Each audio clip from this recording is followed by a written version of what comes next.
Good afternoon, councillors. I'll read this statement before we proceed any further.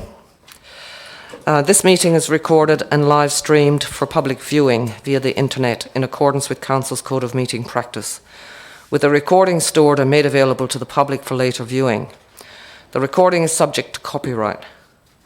Members of the public attending or speaking at this meeting will be recorded and publicly broadcast. By attending this meeting, you voluntarily consent to your attendance and participation being recorded. Any part of the meeting that is held in closed session will not be live streamed.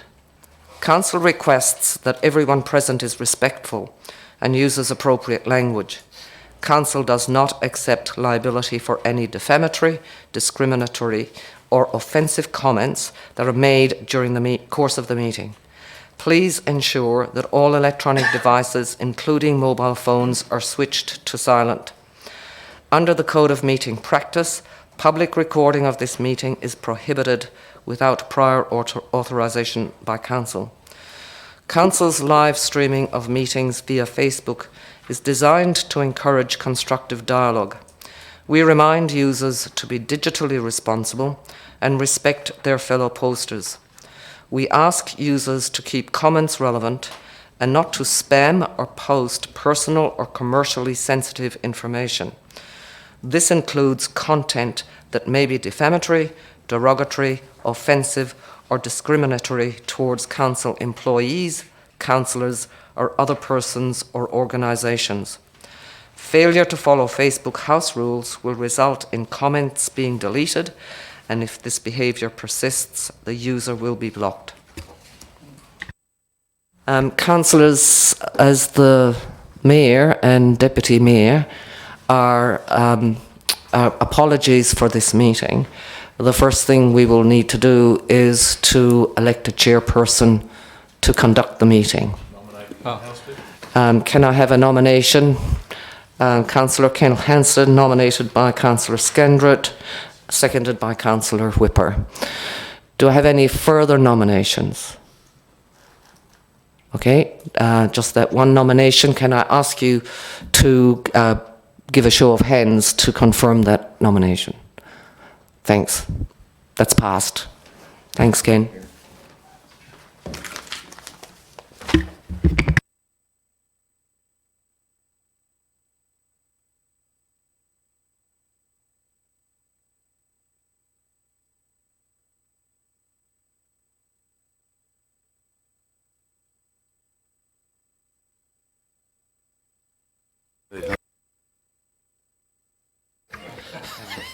Other issues. Councillor Whipper, would you do the acknowledgement of the country, please?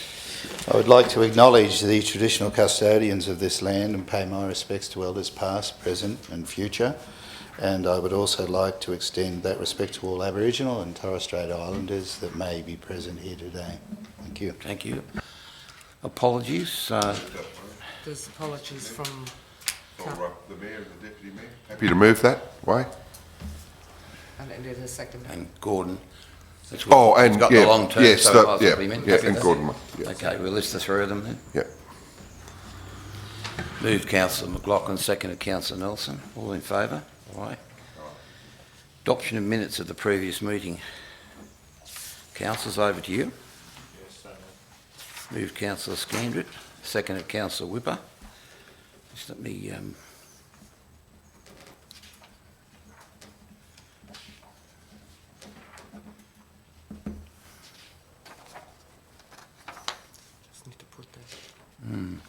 Yes, all in favour of the minutes?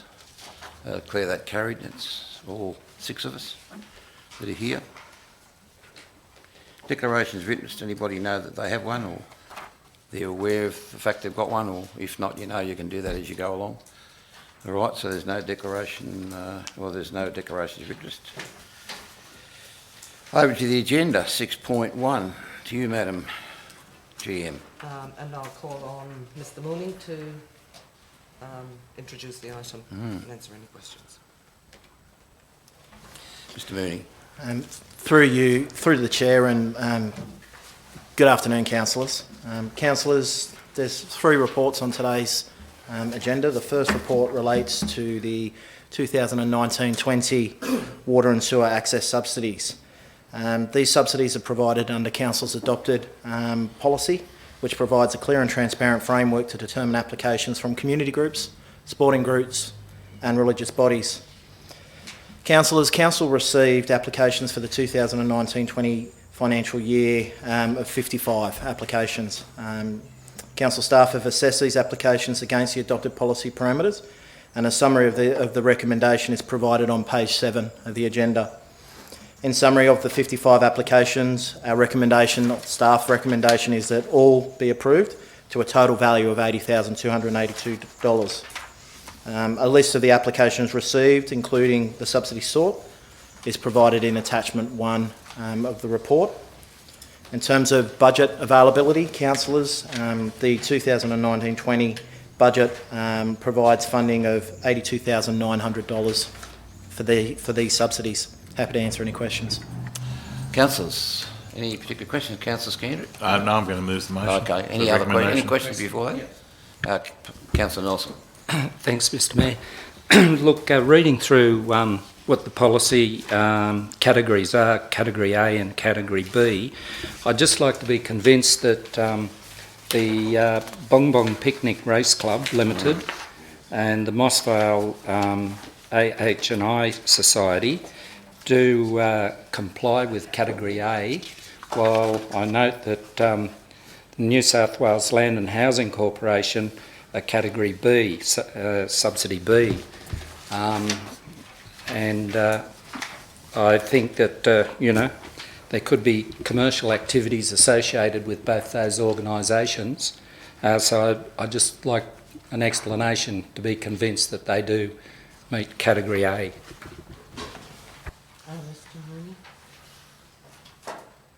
Through the Chair, councillors, you'll recall that this policy was first amended back in October 2015. At that stage, the inclusion of racecourses was excluded from the policy position. Subsequent to that policy being adopted back in 2015, it was a request of Council to review the policy in October 2016 to amend Category A to include racecourses. That was a policy matter. It was a policy matter that was presented to Council, and Council determined it was appropriate to include racecourses as a Category A subsidy. Subsequent to that, we have accordingly followed the policy, and we've approved the Bong Bong Racecourse as a Category A subsidy application. I'm wondering about that one as well, I must say, Council, whether we need to have another look at some stage or other, or might leave that in your hands, Councillor Nelson, have a think about that one, because I think you've drawn to our attention something that's quite different to the rest. I'll have a conversation with the staff. Good, thanks for that. Councillor Scandrett. Moving the recommendation, Mr Chairman. Seconded Councillor McLaughlin. Okay, the Council approved the... Do you want to vote on that, Mr Mayor? yes. Yeah, I was just going to read it out again, but it's the first one anyway, isn't it? The whole thing, yeah. The Council approved the rate, water and sewage access subsidies for community and sporting organisations, including religious bodies, as shown in the attachment 1, 2019-2020 financial year. All in favour? Aye, so that's... Councillor Andrews, did you in favour? Yeah, that's all in favour. Thanks. Thanks very much, Richard.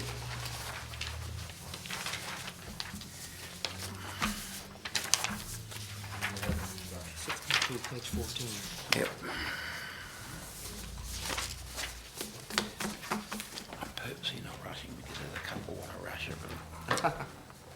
Okay, 6.2, 355 Management Committees, donations towards utility costs. Again, through you, Madam GM.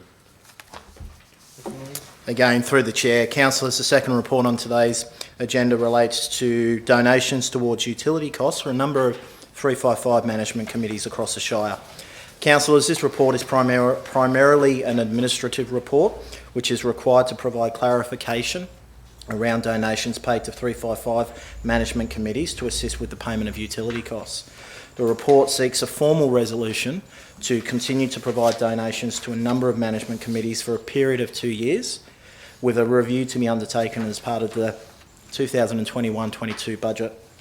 As outlined within the report, the total amount to be provided on an annual basis is $7,500, with funding to be sourced from Council's 355 Management Committee's budget and Hall's maintenance budget.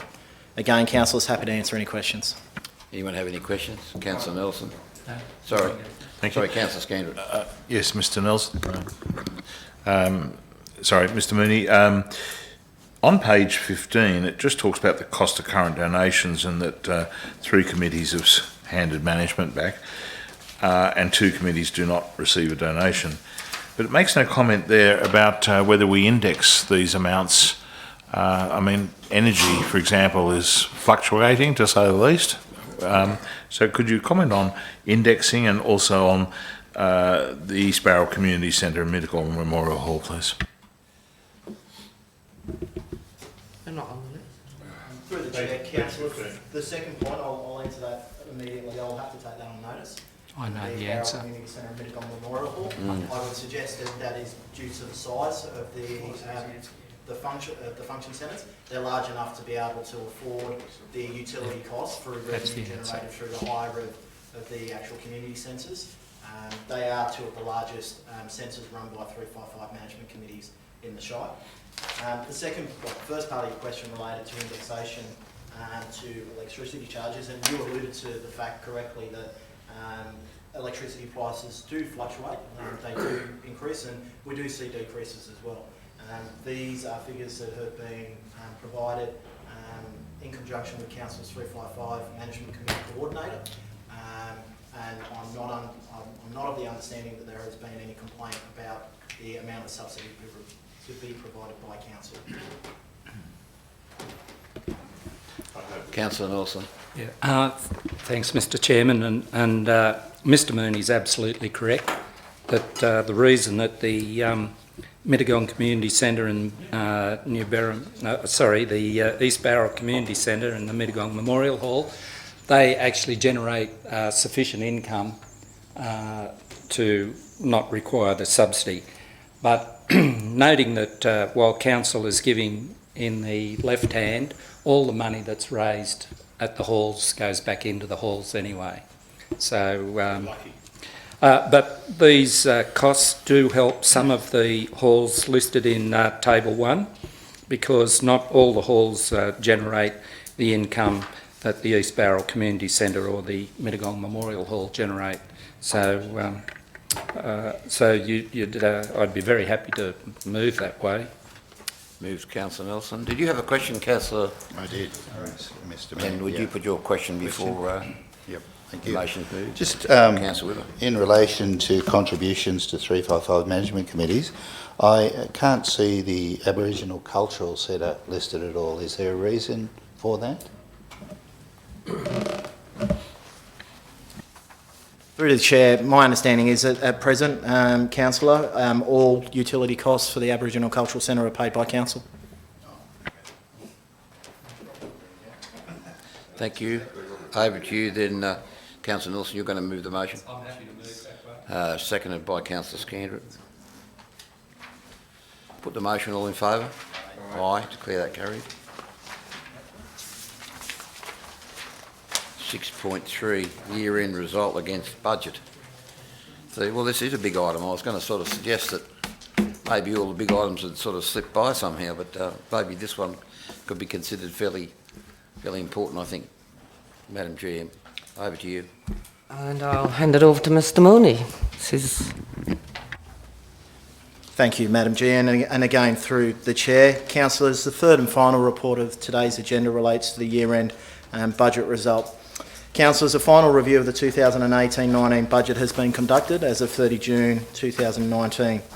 A budget surplus has been identified when compared to original budget of $297,833. The purpose of this report is to seek Council's approval to allocate the surplus to the Regional Art Gallery Reserve and Employee Leave Entitlements Reserve. Councillors, in terms of the makeup of the $297,000 surplus, major variations identified at year end have been listed on page 19 of the agenda.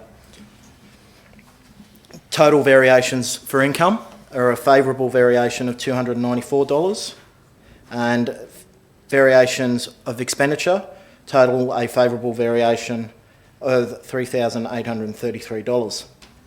Councillors, the proposed allocation of $200,000 to the Regional Art Gallery Reserve is in line with Council's resolution that the $500,000 shortfall for the $2.5 million commitment for the Regional Art Gallery be sourced from future reviews of the budget.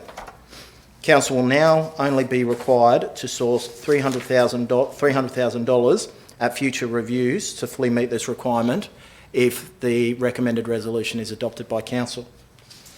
The proposed allocation of $97,800 to the Employee Leave Entitlements Reserve is to increase the balance held in the reserve to just below 20% of Council's total leave liability. The total leave liability as of 30 June 2019 was $8.3 million. The proposed balance of the ELE reserve will increase to $1.6 million. The proposed increase to approximately 20% is in line with industry benchmarks and industry standards. Councillors, it's worthy to note that during the course of the 2018-19 financial year, Council completed a total of 106 capital projects at a cost of $22.3 million. These projects were delivered under budget with a savings realised of $1.56 million. A list of the 106 projects delivered during the 2018-19 financial year has been provided as an attachment to the report. Where projects have been funded through externally restricted funds, such as water, sewer and developer contributions, these savings have been transferred back to their respective cash reserves, while savings which have been identified from projects funded through general fund have been dealt with either as part of the year-end review or as part of quarterly reviews throughout the year. Councillors, finally, a copy of the financial report for the Southern Regional Livestock Exchange for the period ending 30 June 2019 has also been included as an attachment to the report. The final year-end result for the sale yards was an operating surplus of $29,000, which has been transferred to the SRLX operational reserve. Again, happy to answer any questions. So I'll just ask you one general one. From the point of view of the value for money, etc., responsibilities, on behalf of the ratepayers, you would comment that things are in a reasonable position? Through you, the Chair, Councillor, in conjunction with the recently completed external audit that was conducted by the New South Wales Audit Office. Oh, sorry. That's okay. I'll just start again. To answer your question, Chair, in conjunction with the recently completed external audit, which was conducted by the New South Wales Audit Office, the year-end budget result and also the reported operating result, which will be presented to Council first meeting in November, in my view, shows that Council is both in a sound and strong financial position, but also is prudently managing its budget. Councillors, in the time that I've held the position of CFO here, I would say that this is the smallest operating surplus that we presented at year end. I would say in a lot of ways that's a good thing. It means that we're managing our budget better. That is on both sides of the ledger, both our income and our expenditure. It's been a key focus of the executive to ensure that Council is provided with up-to-date, accurate and reliable information on a quarterly basis. So the fact that we are recognising a smaller surplus and a smaller number of variations at year end goes to show that the organisation very much takes its budget responsibilities very seriously. Obviously, as the Council, the fact that we've maintained a balanced cash budget position over the course of the year again shows that Council is prudently managing its budget and living within its means. Thank you, Mr. Mooney. So I could conclude from that you're quite happy to be back here again. Any comments from councillors or questions? Richard's available for questioning. Councillor Scandrett first. Thank you. Two areas. Mr Mooney, in relation to Station Street, which is buried in our budget and was credentialised by members of the community the other day as being a total of 42 million, all up, has there been any changes in that project and any of the unfunded or funded elements of that, including land acquisition? I would like Mr Mooney to comment on this number of 42 that appears to have appeared from nowhere. Would you please like to help me understand where 42 has ever appeared in either funded or unfunded budgets? Madam GM, have you ever had a I just copy need of to the ask letter sent to you? I need to ask Mr Mooney, our Chief Financial Officer. Thank you. Through the chair, I'll answer that question in two parts. Wish we could fix this. Just turn I don't think for a minute. Got it. Through the chair, I'll answer that question in two parts. In terms of the unspent funds relating to the Station Street project as of the 30th of June 2019, that was dealt with as a expenditure revote at the Finance Committee in August. That figure is publicly available. Any member of the public who chose to do so can access that report and access the amount that we've transferred or carried over into the 2019-20 financial year for that project. In terms of Council's position of the Station Street budget, as part of the 2019-20 budget, Council included an escalation cost for the Station Street project, which brought the project, and I haven't got the figure in front of me right now, but into the vicinity of $16 million. Again, Council, we included escalation costs based on lessons that we have learnt as an organisation where we have had projects, significant capital projects, which have effectively originated out of grant funding from several years ago, and where we've taken them all the way up to final design, and we've recognised that on a year-by-year basis we haven't allowed for those projects to keep pace with the cost of indexation. So as part of the 2019-20 budget that we placed on public exhibition, we were very clear about the fact that we had included escalation costs as part of the 19-20 budget. That is, as it currently stands, the approved budget by Council for the Station Street project. Through the Chair, Madam GM, I'm not going to comment on the figure of $42 million because I'm unable to do so. Yeah, so will I, actually. And I haven't had the response on the land acquisition question. Through you, Mr Chair, my understanding of this figure of $42 million, and I haven't had the opportunity to speak with Councillor Scanlon in detail, but of the bits and pieces that I've gleaned from that conversation is that there are a number of capital works projects that are in the unfunded projects list. For example, the duplication of the Wingecarribee Street Bridge, multi-deck car parking for the CBD of Barrel, that somehow or other now have all been linked to Station Street.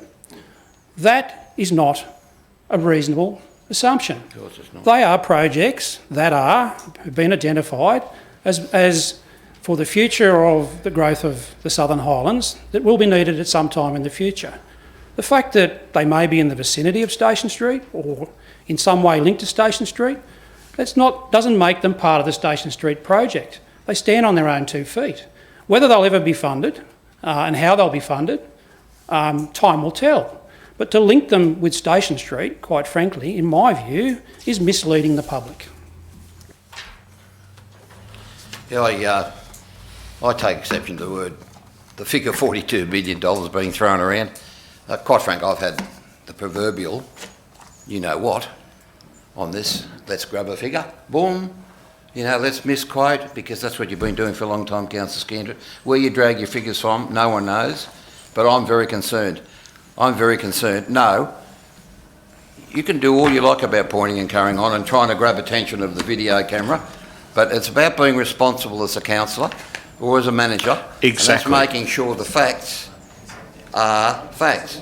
All right. Not rumours. Let's And deal with I the don't accept facts, for a minute they're Mr. $42 million. Oh, I'll happily detail it, But Mr Chairman. not interested in you detailing anything. You're not a manager of the council. No, You've asked your question.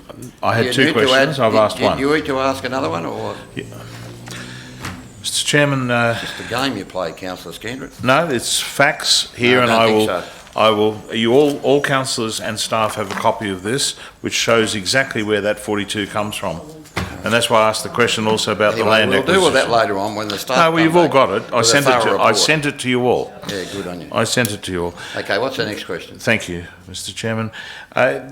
In this report, there's a transfer to reserve of for the regional gallery, as it's now called, of $200,000. Yet we haven't had the business case report and all the other things that were in the motion of the 19th September 2018, a number of which relate to the finance and so on.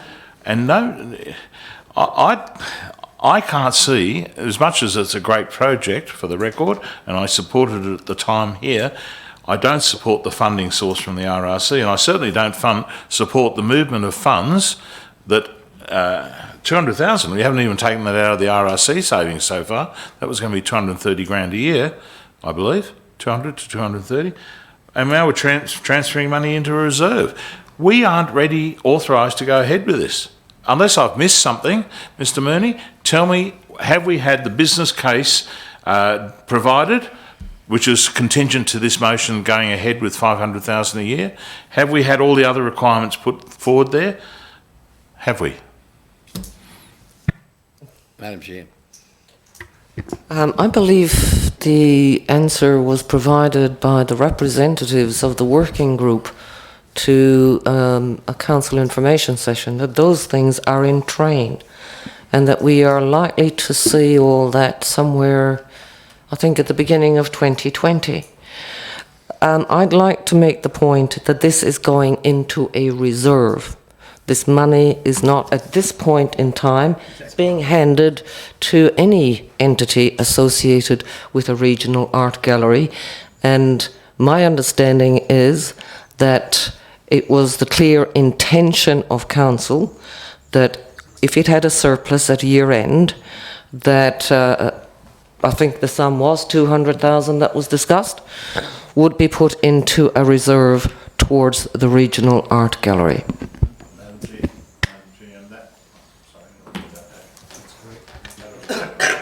Councillor, thank you. I can't find that 200,000. It wasn't in this resolution. And just hear me out, Mr. Mooney. And I can't find mention of that. But more importantly, it's quite clear that a further detailed business case study being prepared, which provides council with the following information: sensitivity analysis of key expenditure, underlying financial assumptions, blah, blah, blah, blah. There's no movement able to be taken whatsoever on this motion.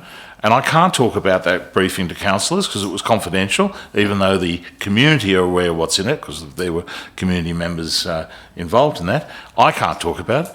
But suffice to say, this is quite clear. We can't proceed ahead. We can't put money aside, and we certainly can't draw on that money. That's in your opinion, councillor. Well, it's black and white there, Mr. Chair. That's the end of your questions. Do you have an answer to that last? Mr. Mooney, would you like to Councillor make a comment? Mr. Mooney.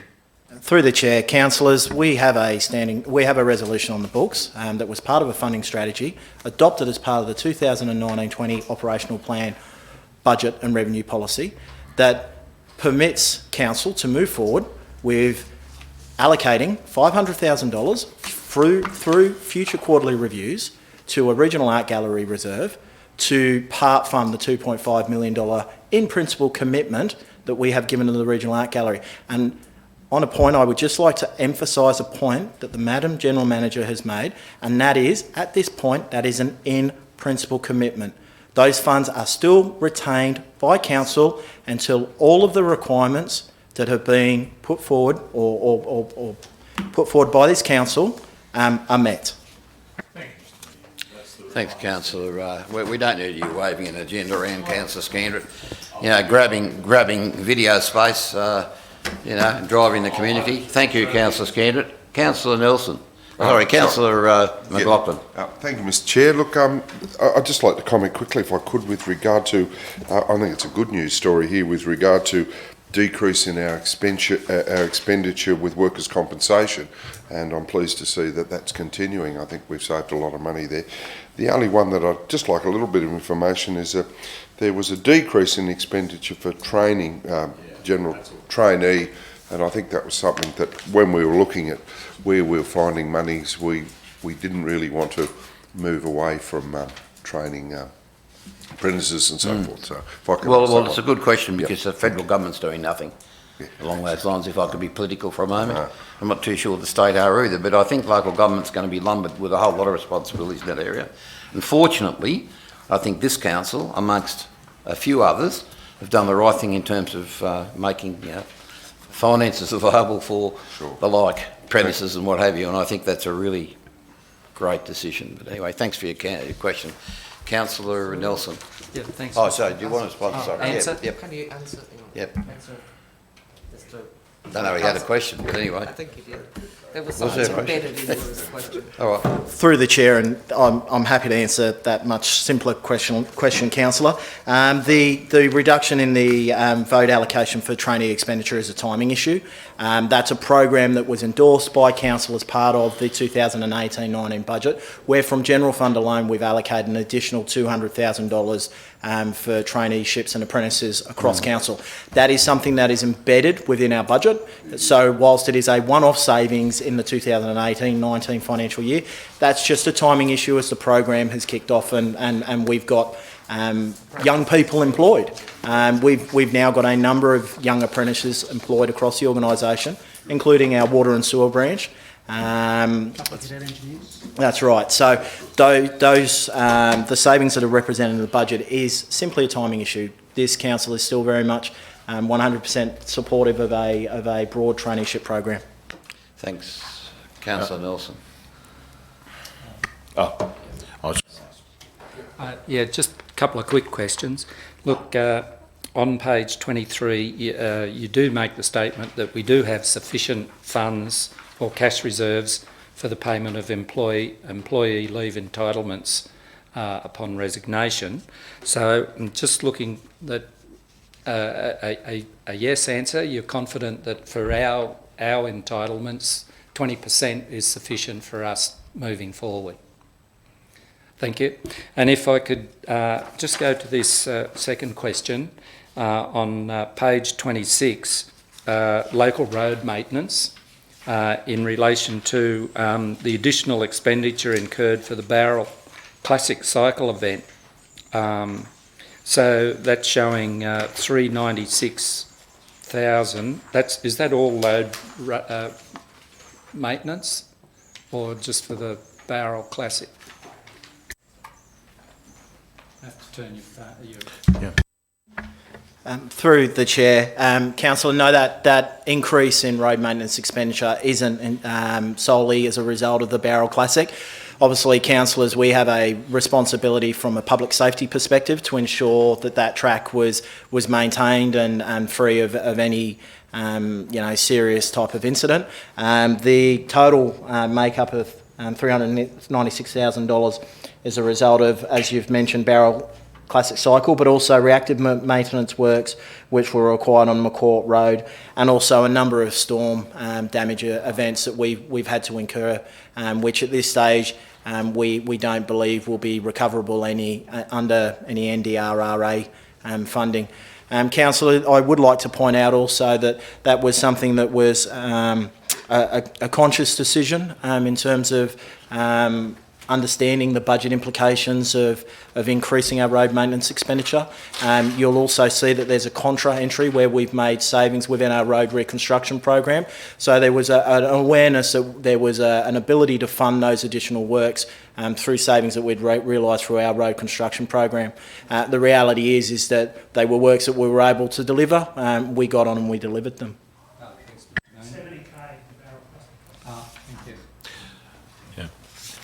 I have a question on postal services. Thank you, Mr. Chairman. Through you, Madam GM. Postal savings of 45,000. Could we just, is that a result of increasing use of email and the like, Mr. Mooney? Page 19, sorry. 45,000 decrease in expense on postage. And incidentally, I note there the lighting goes up 70,000 on that same table, which again goes back to that whole contribution indexing question, which I hope we look at in the future. Through the chair, councillor, I'll have to take the question around our postage expense on notice. However, I can answer the question around street lighting expense, and that's less to do with actual street lighting expenditure, street lighting electricity costs, councillor. That's something that we are obviously in a contractual arrangement for. That's more in relation to the increase in our street lighting inventory as a result of urban development. Obviously, we make an allowance as part of the annual budget for an increase in street lighting for the fact that, we are a growing shire, and, we do have more lit streets, more lit urban streets across the shire. Our estimates for this year simply state that we probably under-projected the number of new poles that we've taken on board.